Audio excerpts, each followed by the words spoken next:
Ever wonder why Christ had to die? Like, why didn't God just say, you're forgiven and move on?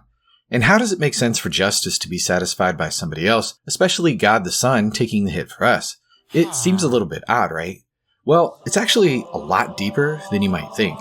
Salvation isn't just some cosmic get-out-of-jail-free card. It's all about union with God. Think about it. Jesus didn't just die to help us dodge punishment.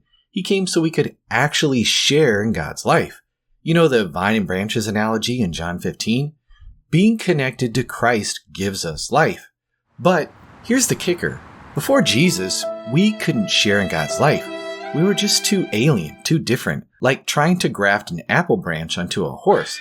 It just doesn't work. But Jesus came and bridged that gap by becoming human, experiencing what we experience: pain, fear, death, and then turning around and creating something entirely new, a life that's both human and divine.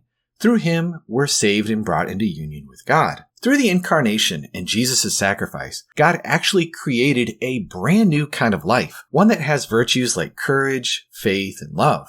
You know, the kind of stuff that we need in this messy, unpredictable human existence. Courage, for example, isn't real unless you're staring down fear. The same goes for faith. You can't trust unless you have the temptation to doubt. And love, real love means risking yourself and being vulnerable. God, in all of his glory, knew all about fear and doubt, but he couldn't experience it without becoming one of us.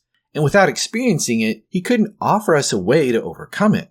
That's why Jesus' death is so key. In the Passion, Jesus faced fear, injustice, and even alienation from God. He cried out, my God, why have you forsaken me?" And yet, he still acted with perfect love and faith.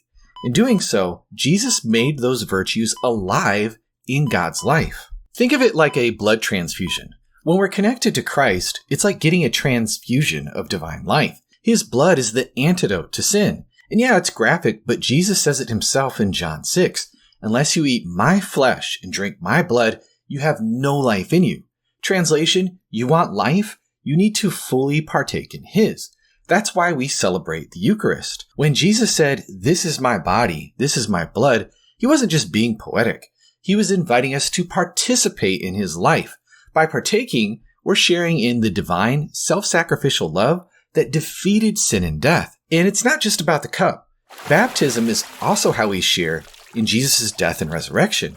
When we're baptized, we're united with him, dying to our old selves and being raised into this new divine life. Paul spells it out in Romans 6. We die with him so that we can live in the newness of his resurrection life with him as well. By sharing in Christ's death through baptism, we're partaking in the divine love, trust, and hope that Jesus shared during his passion. That's what overcomes our alienation from God, others, and even ourselves.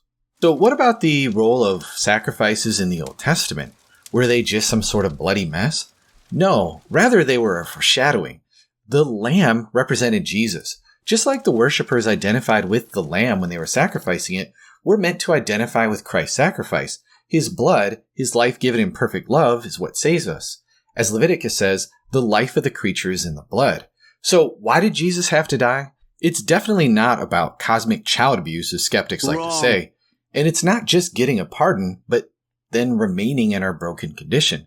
It's about God's method of transforming us. Jesus entered into our brokenness as a human being and faced the fear, pain, and alienation that come with it, and he overcame it. And by doing so, he made a way for us to be transformed from the inside out through union with him.